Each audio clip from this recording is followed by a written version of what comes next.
To keep pace with its growing population, the country must create 6 million new jobs a year. But even its dazzling economic growth of 8% is not enough to prevent unemployment, already widespread, from rising. And a new problem is looming, as population pressures confront vast numbers of towns and villages with chronic water shortages.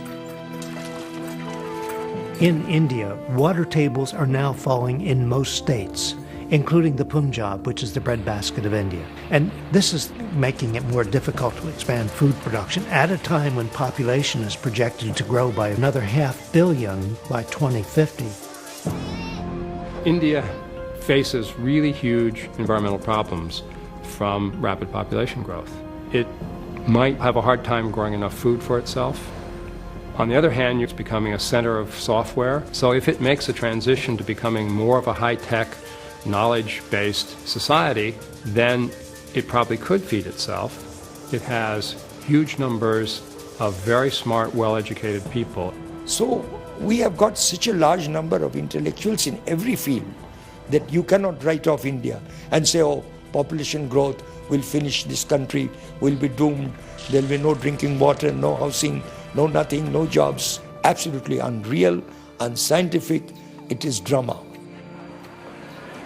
India is poised on a knife edge. Headed in the right direction, it will still take years to reach the coveted 2-child family. And what if the average family size turns out to be slightly more? Suppose in India they really did achieve 2 children per couple in, let's say, 15 years. Then they would rise to about 1.6 billion by 2050.